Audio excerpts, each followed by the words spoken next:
Praise the Lord. ദൈവനാമത്തിന് മഹത്വം ഉണ്ടാകട്ടെ. എന്നെ കേൾക്കുന്ന എല്ലാ പ്രിയ ദൈവമക്കൾക്കും വേഗം വരുന്ന കർത്താവായ യേശു ക്രിസ്തുവിന്റെ നാമത്തിൽ ഞാൻ എൻ്റെ സ്നേഹവന്ദനങ്ങളെ അറിയിക്കുന്നു. നാം ഓരോ ദിവസം ആരംഭിക്കുന്നതും അവസാനിപ്പിക്കുന്നതും ദൈവത്തോടുകൂടി ആയിരിക്കണം. അവൻ്റെ സാന്നിധ്യവും, അതായത് ഹിസ് പ്രസൻസ്, അവൻ്റെ അനുഗ്രഹവും, ഹിസ് ബ്ലെസ്സിങ്സ് നാം ഓരോ ദിവസവും തേടണം. നാം അവൻ്റെ സാന്നിധ്യം അന്വേഷിച്ചാൽ നമുക്ക് അവൻ്റെ മഹത്വം കാണാൻ പറ്റും. The Christian life is to live all of your life in the presence of God. പറ്റുമോ? യെസ്, പറ്റണം. ഒരു ദൈവ പൈതൽ, ഒരു ക്രിസ്ത്യാനി തൻ്റെ ജീവിതകാലം മുഴുവനും ദൈവിക സാന്നിധ്യത്തിൽ ജീവിക്കണം. നാം ആരും അവൻ്റെ സാന്നിധ്യത്തിൽ നിന്ന് ഒഴിഞ്ഞ കൈകളുമായി മടങ്ങുന്നത് അവന് ഇഷ്ടമല്ല. A.W. ടോസർ ഇങ്ങനെ പറഞ്ഞിട്ടുണ്ട്: always, everywhere God is present and always he seeks to discover himself to each one. ഇന്നത്തെ ചിന്തയ്ക്കായി അപ്പോസ്തല പ്രവൃത്തി 17-ാം അധ്യായം അതിൻ്റെ 27-ാം വാക്യം: അവർ ദൈവത്തെ തപ്പി നോക്കി കണ്ടെത്തുമോ എന്ന് വെച്ച് അവനെ അന്വേഷിക്കേണ്ടതിന് തന്നെ. അവൻ നമ്മിൽ ആർക്കും അകന്നിരിക്കുന്നവനല്ല താനും. Praise the Lord. അവൻ മറന്നിരിക്കില്ല, അവൻ അകന്നിരിക്കില്ല. തൻ്റെ സാന്നിധ്യം അവൻ നമുക്ക് തരും. വലിയ വേദപണ്ഡിതനും നവീകരണത്തിൽ തൽപരനുമായിരുന്ന മാർട്ടിൻ ലൂതർ കിങ് ആ കാലഘട്ടത്തിലെ രാഷ്ട്രീയ സിസ്റ്റത്തെയും ദുഷിച്ച റിലീജിയസ് സിസ്റ്റത്തെയും ഒക്കെ വെല്ലുവിളിക്കുമായിരുന്നു. മതനിന്ദകൾ മൂലം തന്നെ ജനം കത്തിച്ചു കളയുമെന്ന റിസ്ക് ഉണ്ടായിട്ട് പോലും താൻ വളരെ ധൈര്യത്തോടെ തിരുവചനം വായിക്കുകയും പഠിപ്പിക്കുകയും ചെയ്യുമായിരുന്നു. അവൻ്റെ എഴുത്തുകളെല്ലാം വളരെയധികം സ്വാധീനം മറ്റുള്ളവരുടെ മേൽ ചെലുത്തുമായിരുന്നു. ചിലപ്പോൾ ഇൻഫ്ലമേറ്ററി ആയിരിക്കാം, അതായത് ജ്വലിപ്പിക്കുന്ന, ശോഭിപ്പിക്കുന്ന ഒന്നായിരിക്കാം. അങ്ങനെ പരസ്യമായി വെല്ലുവിളിയും അന്നത്തെ തെറ്റായ മതപര ടീച്ചിങ്സിനെയും എല്ലാം താൻ സൂക്ഷ്മ പരിശോധനയിലേക്ക് കൊണ്ടുവന്നതിനാൽ തന്നെ മരണശിക്ഷയിലേക്ക് നടത്തപ്പെടുവാനിടയായി. എന്നാൽ എംപറർ ചാൾസ് V തൻ്റെ മുമ്പിലേക്ക് തന്നെ ഡയറ്റ് ഓഫ് വേംസ് അതിലേക്ക് വിളിപ്പിച്ചു. ലൂതർ അവിടെ വന്ന് ഉറപ്പോടെ നിന്നു.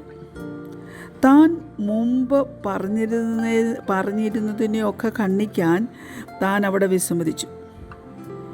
അധികാരികൾ തന്നെ എസ്കോർട്ട് ചെയ്ത് കൊണ്ടുപോയപ്പോൾ ഒരു കൂട്ടം തൻ്റെ അനുകാരികൾ അക്രമികൾ എന്ന നിലയിൽ വേഷം മാറി കുതിരപ്പുറത്ത് കയറി പാഞ്ഞ് തന്നെ കൊണ്ടുപോയി ഒരു ജർമ്മൻ കോട്ടയ്ക്കകത്ത്, ഒരു ജർമ്മൻ കാസിലിനകത്ത് കൊണ്ടുപോയി ആക്കി.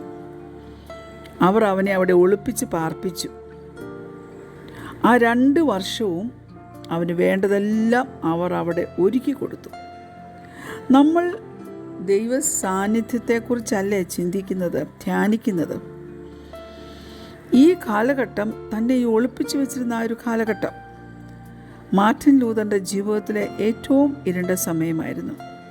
ഇവിടെ ദൈവം ലിറ്ററലി അവനെ ഒരു വലിയ കോട്ടയ്ക്കകത്ത് ആക്കി സൂക്ഷിച്ച് തുടർമാനമായി എല്ലാ പ്രൊവിഷൻസും അവന് കൊടുത്ത് എല്ലാ കഷ്ടതയുടെയും മധ്യേ സന്തോഷം ദൈവം അവന് കൊടുത്തു.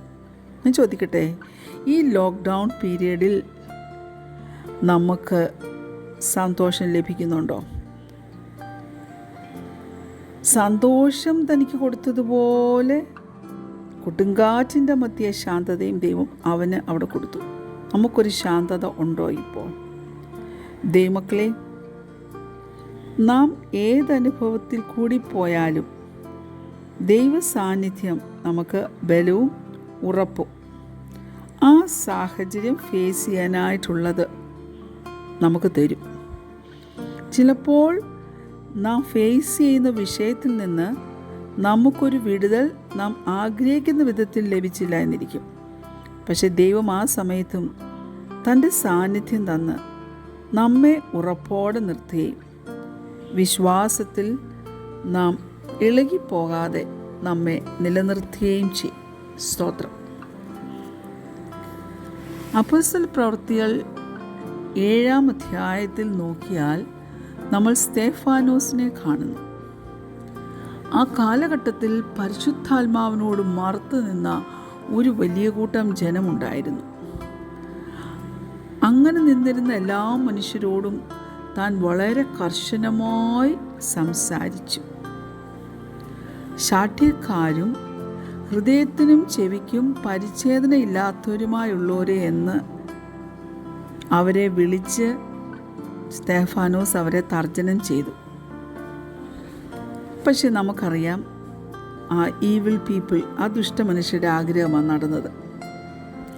പക്ഷെ അവിടെയും ദൈവം തൻ്റെ നിത്യമായ ഉദ്ദേശങ്ങൾ അക്കംപ്ലിഷ് ചെയ്തു. നമുക്കറിയാം, ദൈവം സ്തെഫാനോസിന് ശക്തി പകർന്നു കൊടുക്കുകയും ചെയ്തു. അപ്പോസ്തല പ്രവൃത്തികൾ 7-ാം അധ്യായം അതിൻ്റെ 59-ഉം 60-ഉം വാക്യങ്ങൾ. Acts of the Apostles, chapter 7, verses 59 and 60. കർത്താവായ യേശുവേ, എൻ്റെ ആത്മാവിനെ കൈക്കൊള്ളണമേ എന്ന് സ്തെഫാനോസ് വിളിച്ചപേക്ഷിക്കയിൽ അവർ അവനെ കല്ലെറിഞ്ഞു. അവനോ മുട്ടുകുത്തി, കർത്താവേ, അവർക്ക് ഈ പാപം നിർത്തരുത് എന്ന് ഉച്ചത്തിൽ നിലവിളിച്ചു. ഇത് പറഞ്ഞിട്ട് അവൻ നിദ്ര പ്രാപിച്ചു. ആ 7-ാം അധ്യായത്തിൽ സ്തെഫാനോസിൻ്റെ ചരിത്രം വായിക്കുവാണെങ്കിൽ അവൻ അനുഭവിച്ച ദൈവ സാന്നിധ്യത്തെ നമുക്ക് മനസ്സിലാകും. അതുകൊണ്ടാണ് അവന് ധൈര്യത്തോടെ നിൽക്കാൻ പറ്റിയത്. ജനം കല്ലെറിഞ്ഞപ്പോഴും അവനവിടെ നിന്നു. അവൻ്റെ മുഖം വാടിയില്ല. ദൈവത്തിൻ്റെ സംരക്ഷണം ആത്മീയ സ്പിരിച്വൽ ഹീറോസിന് മാത്രമുള്ളതല്ല എന്ന് നാം തിരുവചനം നോക്കിയാലും ചരിത്രം നോക്കിയാലും നമുക്ക് മനസ്സിലാകും. ഇവരൊക്കെ, അതായത് സ്തെഫാനോസിനെ പോലുള്ളവരൊക്കെ സാധാരണ മനുഷ്യരായിരുന്നു. എന്നാൽ ഇവർ ദൈവത്തിൽ ആശ്രയിക്കാനും അവൻ്റെ വചനപ്രകാരം അവനോട് പ്രതികരിക്കുവാനും പഠിച്ചവരായിരുന്നു. തമ്മിൽ പലരും ദൈവത്തിൽ ആശ്രയിക്കാൻ പഠിച്ചത്. നമ്മളിലും പലരും അങ്ങനല്ലേ? നമ്മൾ ദൈവത്തിൽ ആശ്രയിക്കുന്നത് നാം ധൈര്യശാലികളായതുകൊണ്ടാണോ? നോബിളായതുകൊണ്ടാണോ? നാം ഗോഡ്ലി ആയതുകൊണ്ടാണോ? അതോ ഈ ഗുണഗണങ്ങൾ എല്ലാം നമുക്കുള്ളത് കൊണ്ടാണോ? അല്ലേ അല്ല.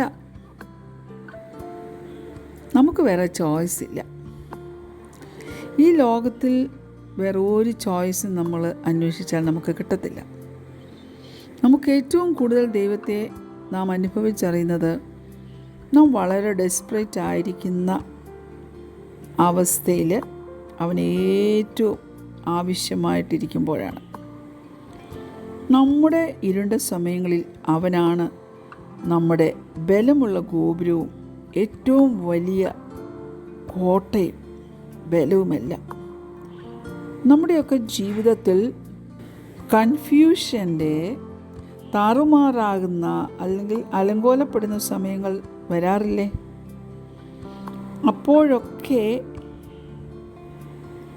അതിനുള്ള ഏറ്റവും നല്ല പ്രതിവിധി, ദ ബെസ്റ്റ് റെമഡി എന്ന് പറയുന്നത് നാം നമ്മുടെ അടിസ്ഥാന പാഠങ്ങളിലേക്ക് അല്ലെങ്കിൽ നമ്മുടെ ആദ്യ പാഠങ്ങളിലേക്ക് മടങ്ങിപ്പോകേണ്ടതാണ്.